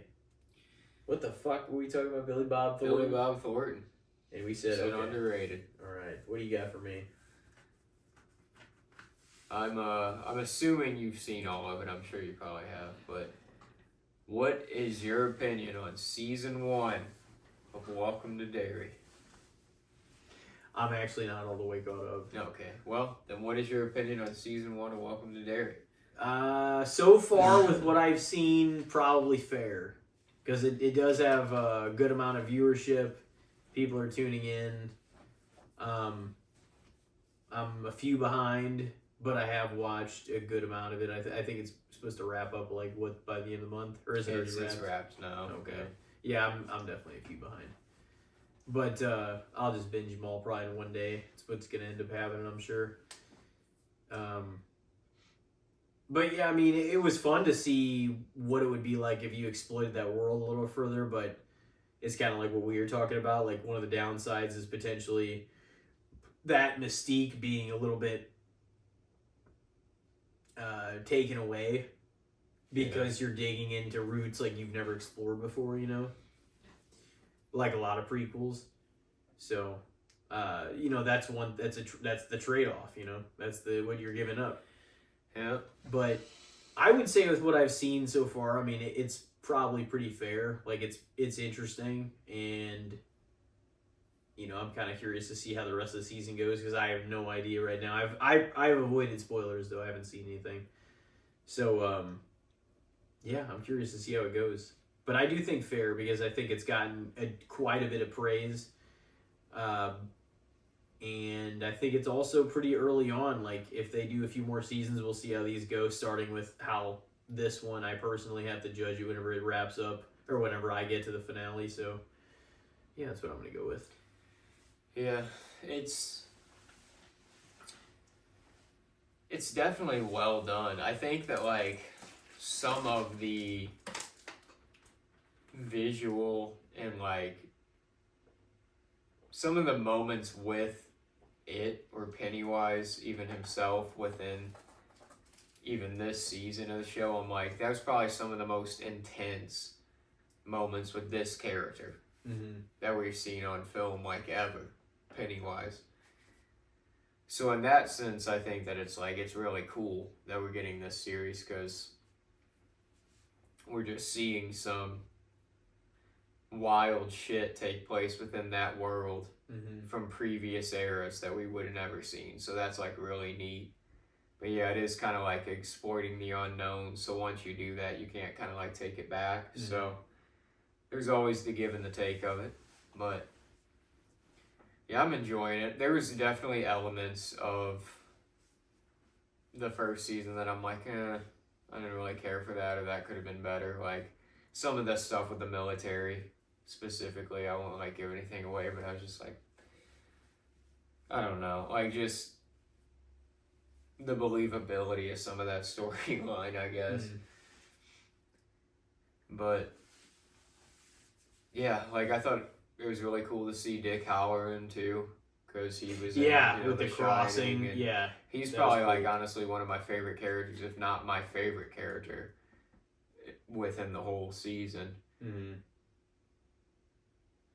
So, it is cool how those worlds are connected and everything. Yeah, it's kind of like crossing the stories of Stephen King. The Shining. We're gonna see some other characters cross in.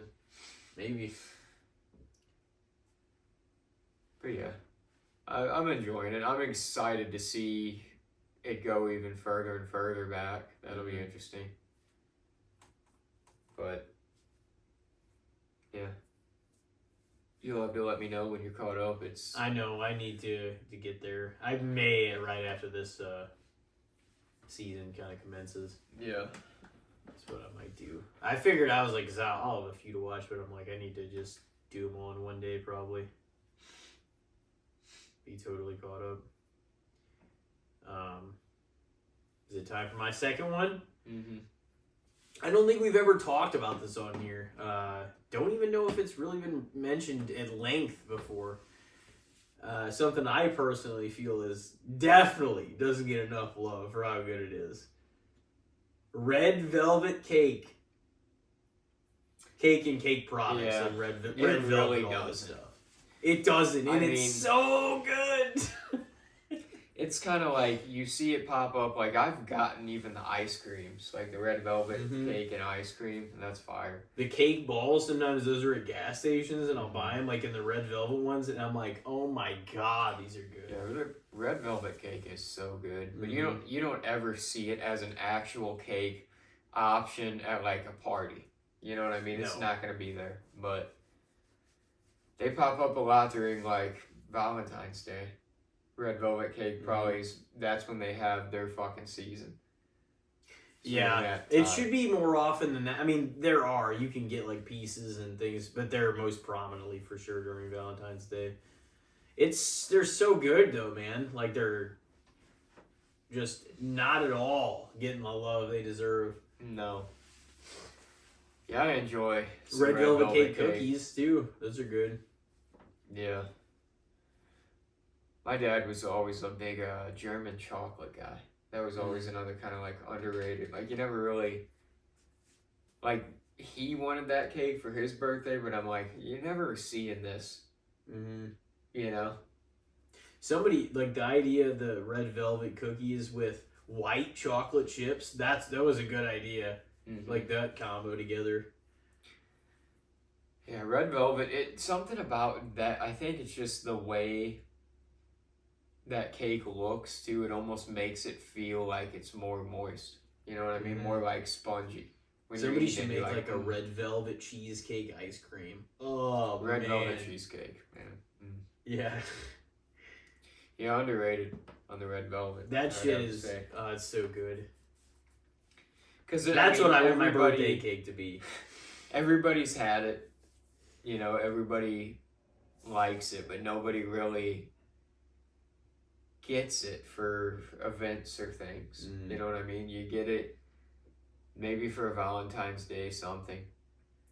But, or it's like it gets a little part. They're like, oh, I made these cookies, or they get like a little sometimes, you know. Or there's a section of them that are red velvet pieces, you know. Yeah, it's not a cake I really think about often, you know. No, but it's one of the best, honestly. A lot. Yeah, it is good though. Really good.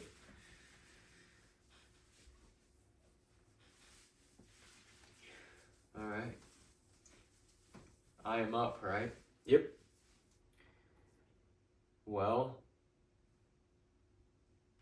what do you think about...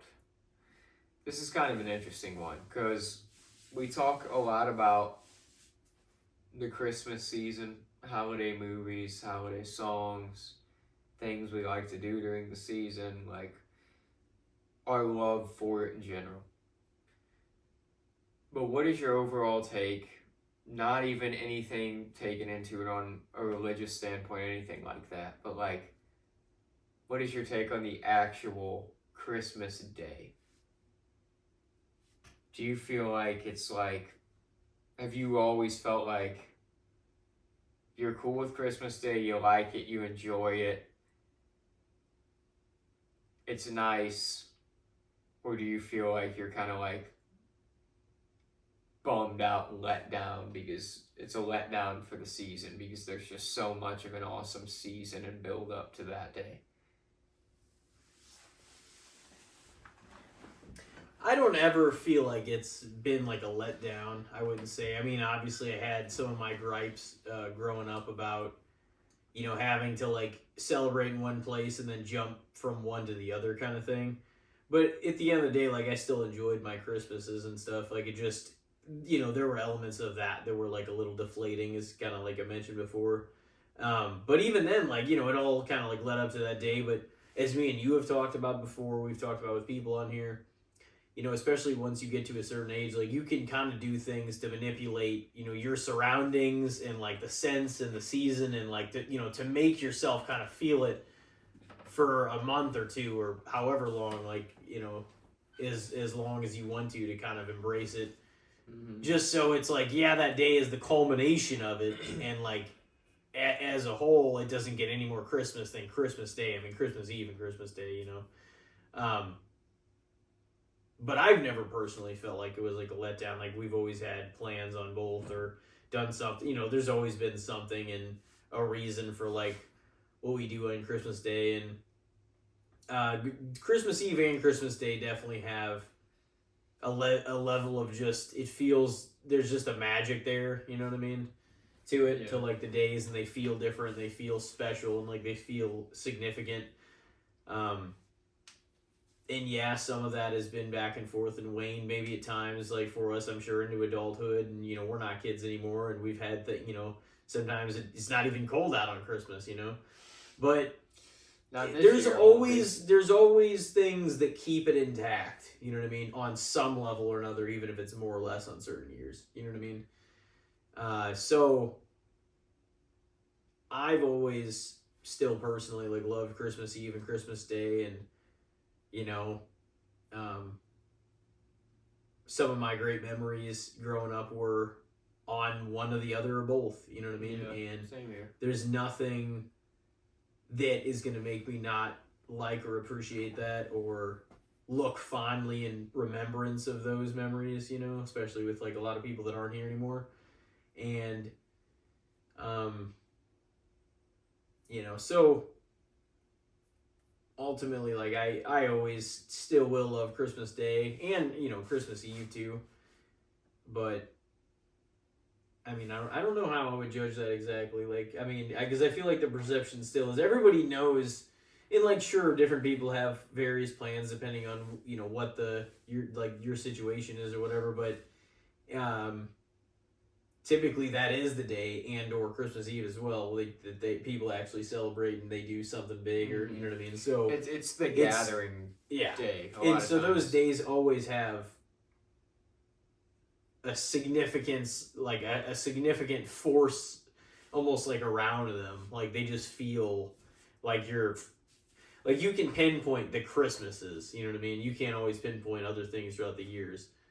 Granted, once you get so many of them in the bag, you're like, you almost forget certain things. Oh, what year did we do that? Or what, But you know that they all happened, Yeah.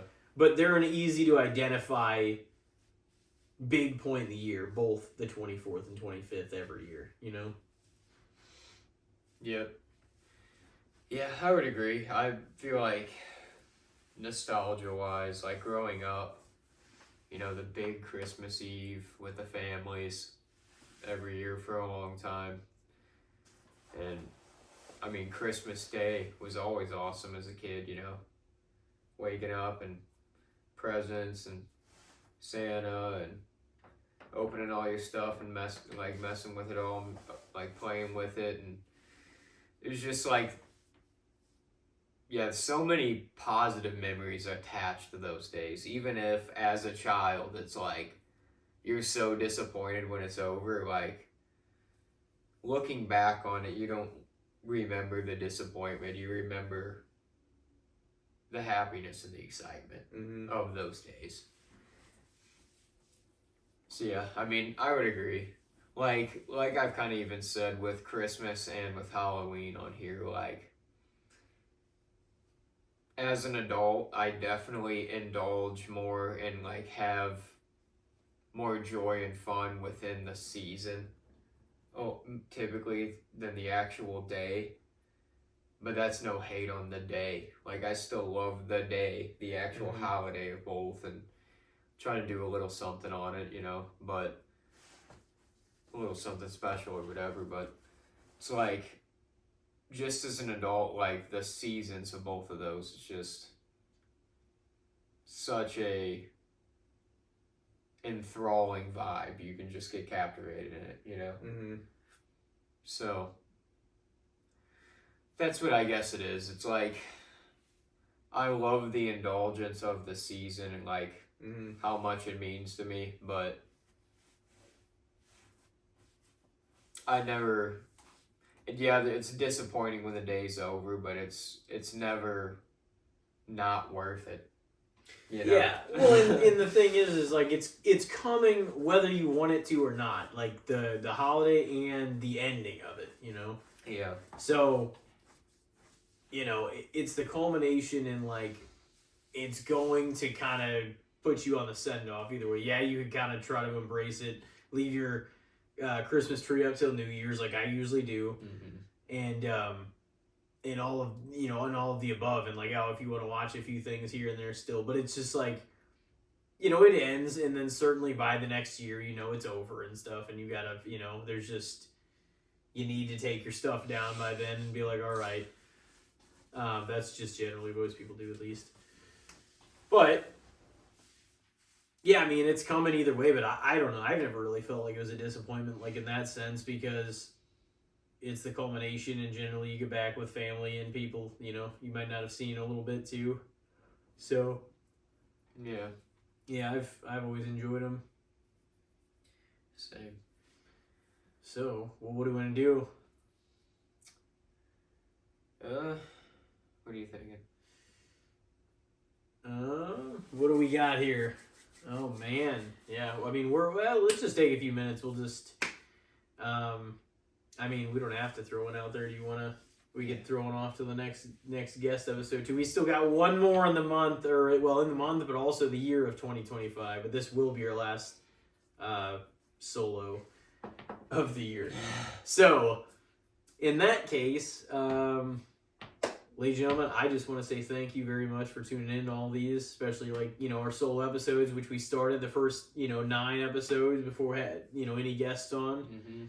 And obviously, like, sometimes we'll go a few episodes without a solo, and then we'll do a few of them in a row, 2 of them, however many.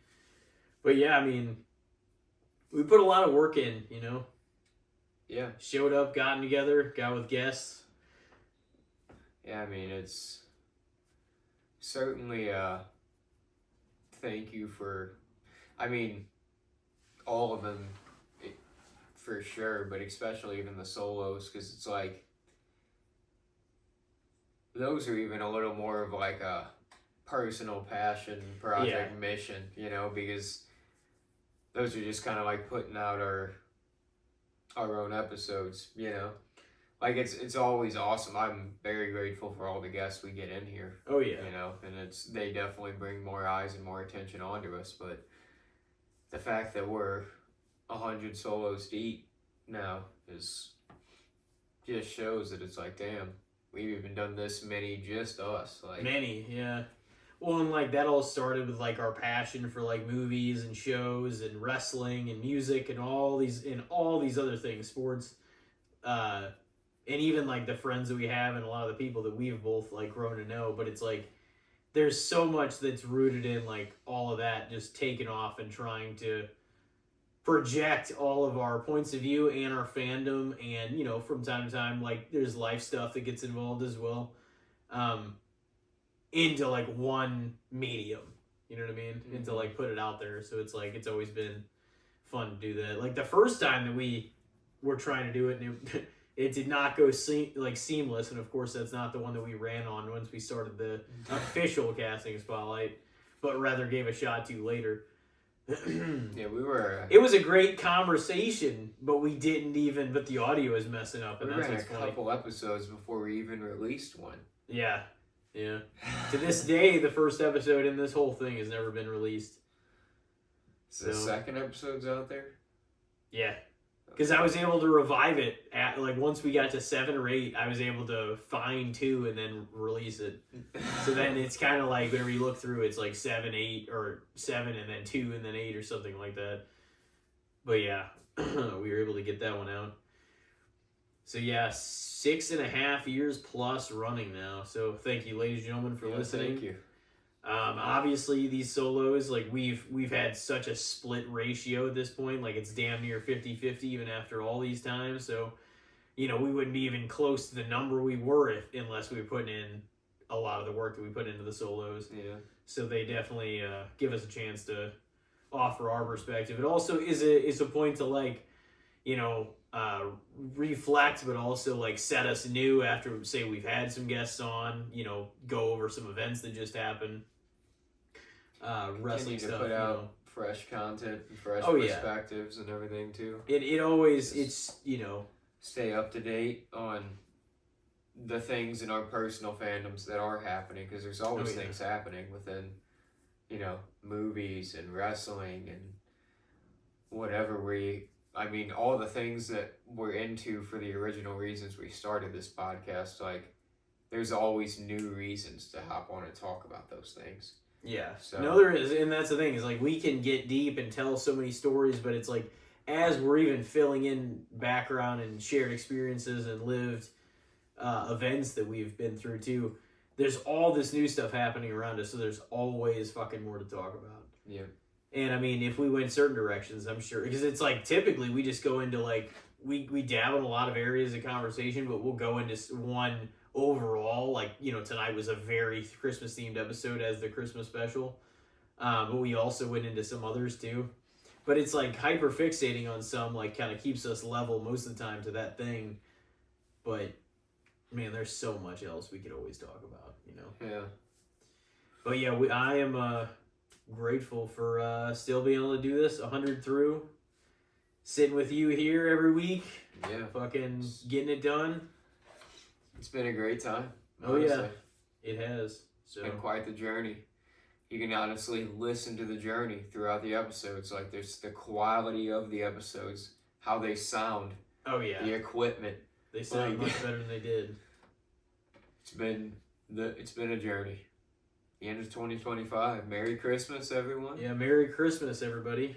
Thank you for listening in. We appreciate you. Episode 209, the Christmas special, our 100th solo episode, and yeah, we appreciate all of you guys. Hopefully you have a very Merry Christmas. Thank you for listening all these years. We hope you keep on listening.